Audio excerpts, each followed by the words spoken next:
ओम शांति। 28 मार्च 2024। बाबा के महावाक्य। मीठे बच्चे, यह कल्याणकारी पुरुषोत्तम संगम युग है। इसमें पुरानी दुनिया बदल नई होती है। इस युग को तुम भूलो मत। प्रश्न। बाप छोटे बड़े सभी बच्चों को आप समान बनाने के लिए एक प्यार की शिक्षा देते हैं, वह कौन सी? उत्तर।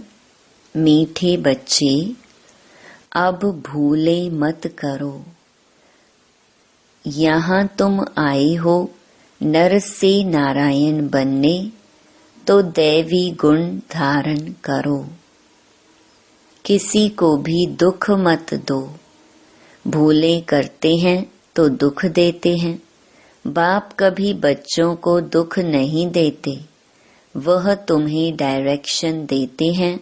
बच्चे, माँ मेकम याद करो। योगी बनो तो विकर्म विनाश हो जाएंगे। तुम बहुत मीठा बन जाएंगे। ओम शांति। जो बच्चे अपने को आत्मा समझ परमपिता परमात्मा के साथ योग लगाते हैं, उनको सच्चा योगी कहा जाता है, क्योंकि बाप ट्रुथ सच्चा है ना। तो तुम्हारा बुद्धि योग सत्य के साथ है। वह जो कुछ सुनाते हैं सत्य ही है। योगी और भोगी दो प्रकार के लोग हैं। भोगी भी अनेक प्रकार के होते हैं, योगी भी अनेक प्रकार के होते हैं। तुम्हारा योग तो एक ही प्रकार का है। उन्हों का सन्यास अलग है, तुम्हारा सन्यास ही अलग है। तुम हो पुरुषोत्तम संगम युग के योगी। और किसको इस योग का पता ही नहीं कि हम पावन योगी हैं या पतित भोगी हैं, यह भी जानते नहीं। बाबा तो सबको बच्चा बच्चा कहते हैं, क्योंकि बाप जानते हैं कि हम बेहद आत्माओं का पिता हूँ। और तुम यह समझते हो कि हम आत्मा सब आपस में भाई भाई हैं। वह हमारा बाप है। तुम बाप के साथ योग लगाने से पवित्र बनते हो। वह है भोगी, तुम हो योगी। बाप अपना परिचय तुमको देते हैं। यह भी तुम जानते हो कि यह पुरुषोत्तम संगम युग है। यह तुम्हारे बिगर कोई जानते नहीं। इसका नाम है पुरुषोत्तम संगम युग। इसलिए पुरुषोत्तम अक्षर को कभी नहीं भूलना। यह पुरुषोत्तम बनने का युग है। पुरुषोत्तम कहा जाता है ऊंच और पवित्र मनुष्य को। ऊंच और पवित्र यह लक्ष्मी नारायण थे। तुमको अब टाइम का भी पता पड़ा है। 5000 वर्ष के बाद यह दुनिया पुरानी होती है। फिर इसको नया बनाने के लिए बाप आते हैं। अब हम हैं संगम युगी ब्राह्मण कुल के। ऊंच ते ऊंच है ब्रह्मा, परंतु ब्रह्मा को शरीरधारी दिखाते हैं। शिव बाबा तो अशरीरी है। बच्चे समझ गए हैं अशरीरी और शरीरधारी का मिलन होता है। उनको तुम कहते हो बाबा। यह वंडरफुल पार्ट है ना। इनका गायन भी है, मंदिर भी बनते हैं। कोई किस रीति रथ को श्रृंगारते हैं। यह भी बाबा ने बताया है। बहुत जन्मों के अंत के जन्म के भी अंत में मैं प्रवेश करता हूँ। कितना क्लियर समझाते हैं। पहले पहले भगवानुवाच कहना पड़े, फिर मैं बहुत जन्मों के अंत में सभी राज बच्चों को ही समझाता हूँ और कोई समझ भी न सके। तुम बच्चे भी कभी कभी भूल जाते हो। पुरुषोत्तम अक्षर लिखने से समझेंगे यह पुरुषोत्तम युग ही कल्याणकारी युग है। अगर युग याद है तो समझेंगे अब हम नई दुनिया के लिए बदल रहे हैं। नई दुनिया में होते ही हैं देवताएं। युगों का भी अब तुमको पता पड़ा है। बाप समझाते हैं, मीठे बच्चे, संगम युग को कभी भूलो मत। यह भूलने से सारा ज्ञान भूल जाता है। तुम बच्चे जानते हो अब हम बदल रहे हैं। अब पुरानी दुनिया भी बदल नई होनी है। बाप आकर दुनिया को भी बदलते हैं तो बच्चों को भी बदलते हैं। बच्चे बच्चे तो सभी को कहते हैं। सारी दुनिया की जो भी आत्माएं हैं सब बच्चे हैं। सबका पार्ट इस ड्रामा में है। चक्र को भी सिद्ध करना है। हर एक अपना अपना धर्म स्थापन करते हैं। यह देवी देवता धर्म सिवाय बाप के कोई स्थापन कर न सके। यह धर्म कोई ब्रह्मा नहीं स्थापन करते। नई दुनिया में है देवी देवता धर्म। पुरानी दुनिया में सब मनुष्य ही मनुष्य हैं। नई दुनिया में देवी देवताएं होते हैं। देवताएं पवित्र हैं। वहाँ रावण राज्य ही नहीं। बाप तुम बच्चों को रावण पर विजय प्राप्त कराते हैं। रावण पर विजय प्राप्त होते ही राम राज्य शुरू हो जाता है। राम राज्य नई दुनिया को और रावण राज्य पुरानी दुनिया को कहा जाता है। राम राज्य कैसे स्थापन होता है यह तो तुम बच्चों के सिवाय कोई जानते नहीं। रचयिता बाप बैठ तुम बच्चों को रचना का राज समझाते हैं। बाप है रचयिता बीज रूप। बीज को कहा जाता है वृक्षपति। अब वह जड़ बीज है, उनको तो ऐसे नहीं समझेंगे। तुम जानते हो बीज से ही सारा झाड़ निकलता है। सारे विश्व का कितना बड़ा झाड़ है। वह है जड़, यह है चैतन्य। सत चित आनंद स्वरूप मनुष्य सृष्टि का बीज रूप बाप है। उससे कितना बड़ा झाड़ निकलता है। मॉडल तो छोटा बनाते हैं। मनुष्य सृष्टि का झाड़ सबसे बड़ा है। ऊंच ते ऊंच बाप नॉलेजफुल है। उन झाड़ों की नॉलेज बहुतों को होती है। इसकी नॉलेज तो एक बाप ही देते हैं। अब बाप ने तुम्हें हद की बुद्धि बदल बेहद की बुद्धि दी है। तुम इस बेहद के झाड़ को जान गए हो। कितना बड़ा पोलार इस झाड़ को मिला हुआ है। बाप बच्चों को बेहद में ले जाते हैं। अब सारी दुनिया ही पतित है। सारी सृष्टि ही हिंसक है।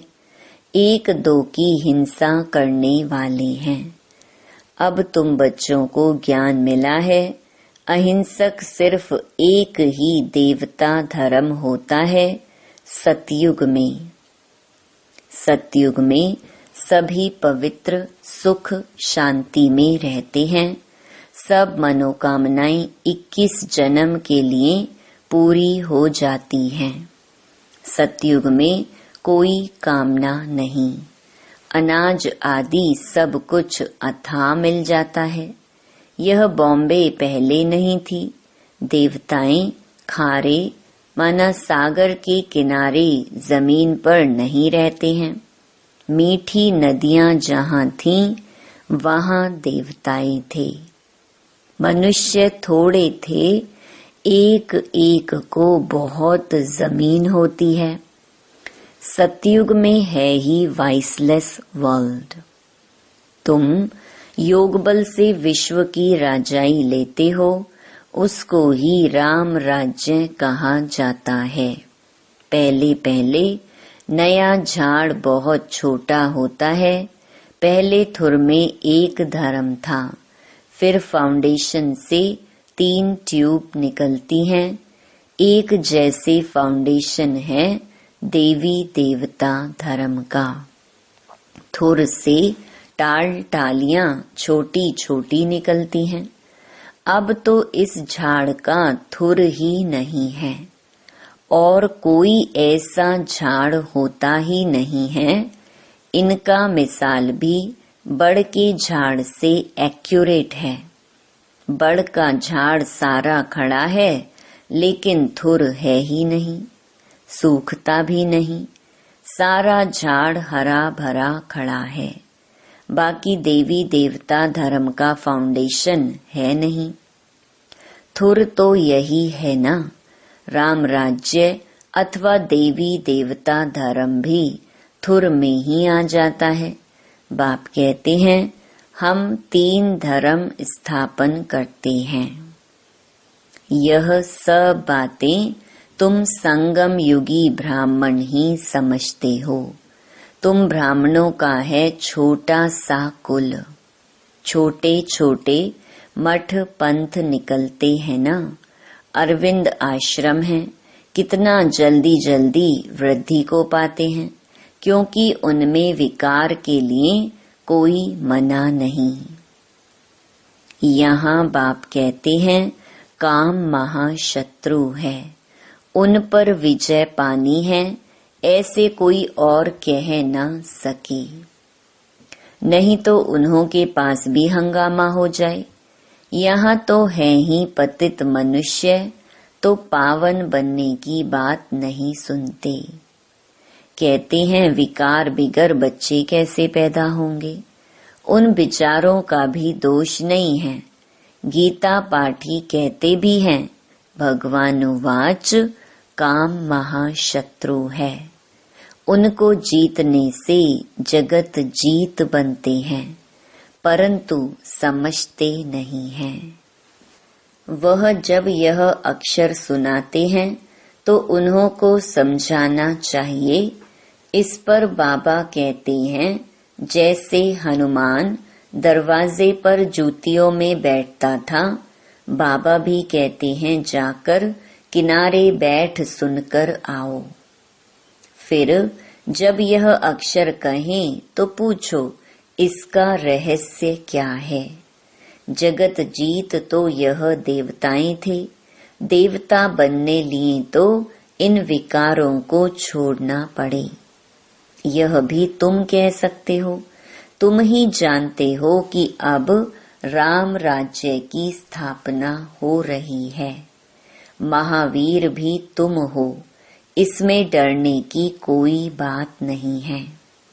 बहुत प्यार से पूछना चाहिए, स्वामी जी आपने बताया कि इन विकारों पर विजय पाने से विश्व के मालिक बनेंगे, लेकिन आपने यह तो बताया नहीं कि पवित्र कैसे बने। अब तुम बच्चे पवित्रता में रहने वाले महावीर हो। महावीर ही विजय माला में पिरोए जाते हैं। मनुष्य के कान तो रॉन्ग बातें सुनने पर हिरे हुए हैं। तुमको अब रॉन्ग बातें सुनना पसंद नहीं आती।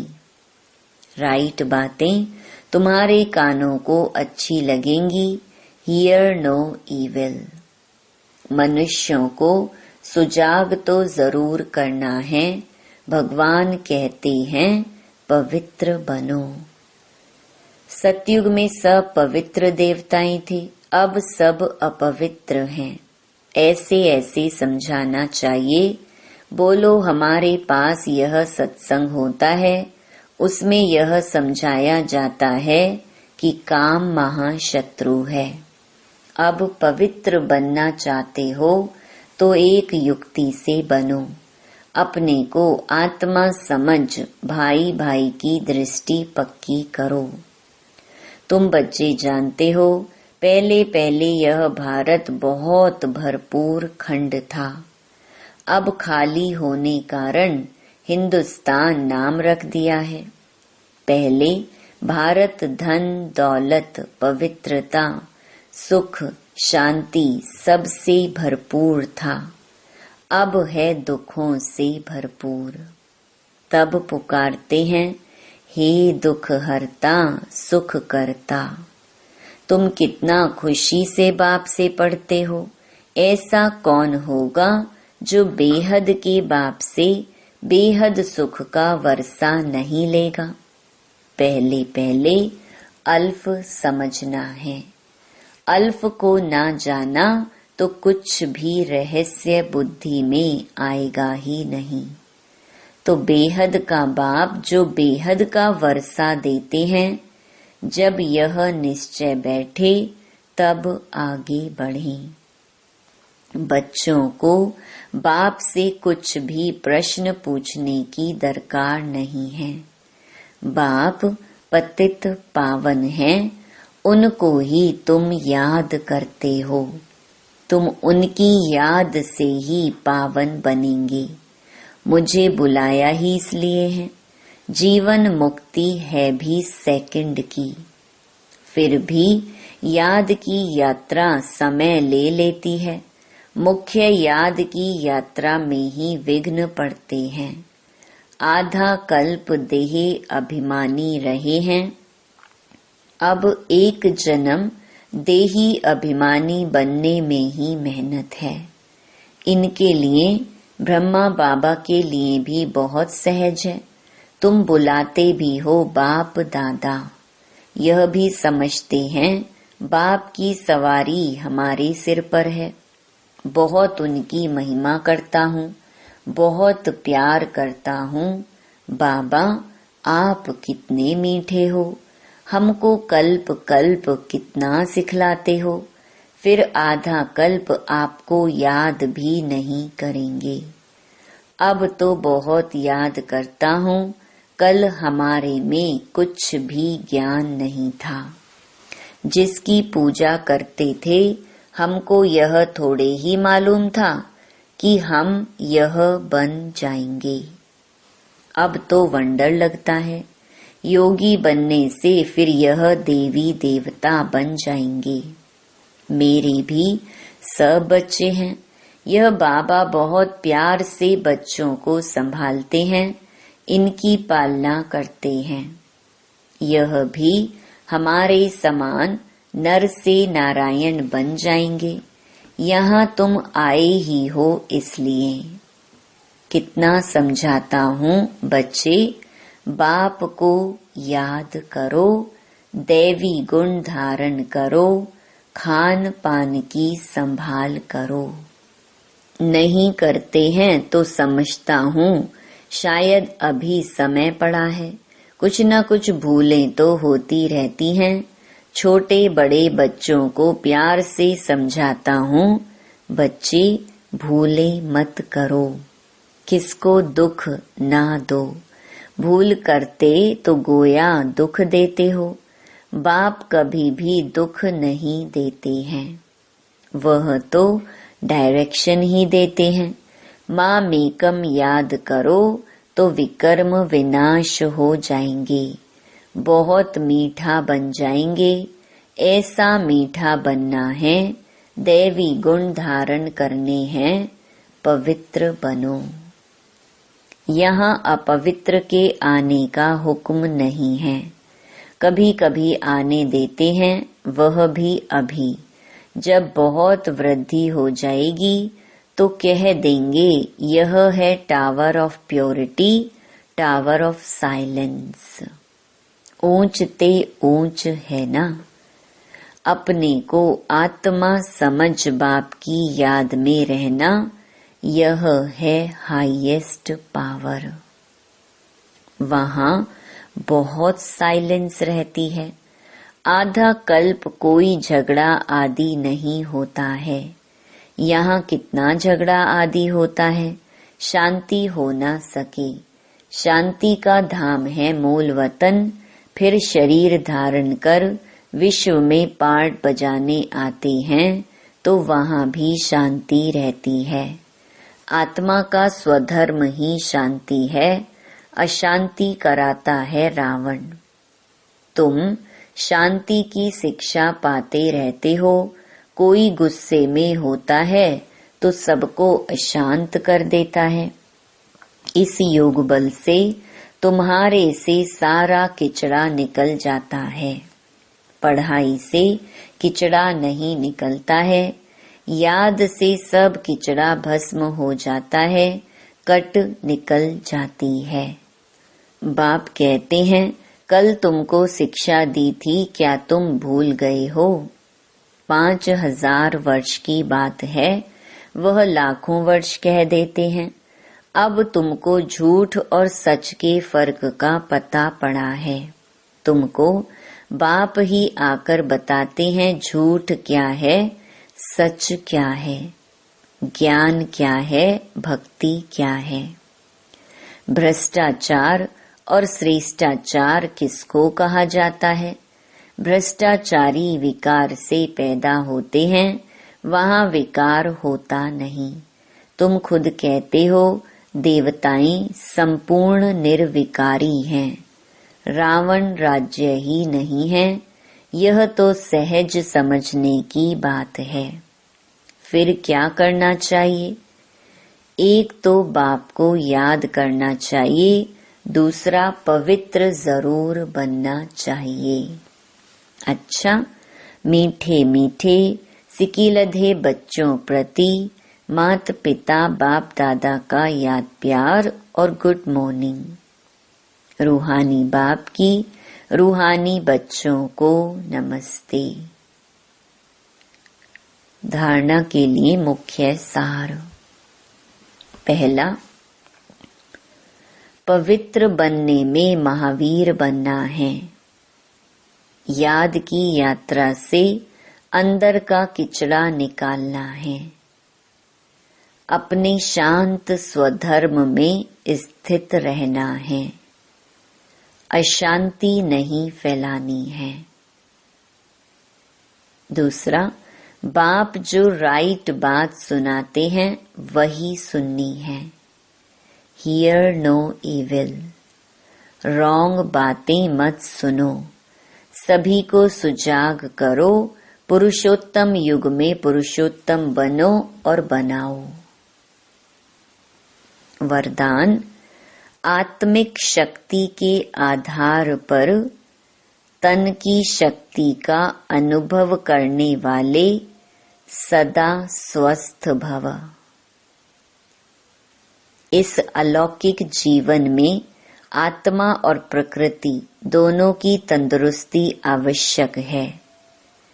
जब आत्मा स्वस्थ है तो तन का हिसाब किताब व तन का रोग सूली से कांटा बनने के कारण स्व स्थिति के कारण स्वस्थ अनुभव करते हैं। उनके मुख पर चेहरे पर बीमारी के कष्ट के चिन्ह नहीं रहते। कर्म भोग के वर्णन के बदले कर्म योग की स्थिति का वर्णन करते हैं। वे परिवर्तन की शक्ति से कष्ट को संतुष्टता में परिवर्तन कर संतुष्ट रहते और संतुष्टता की लहर फैलाते हैं। स्लोगन, दिल से तन से आपसी प्यार से सेवा करो तो सफलता निश्चित मिलेगी। ओम शांति।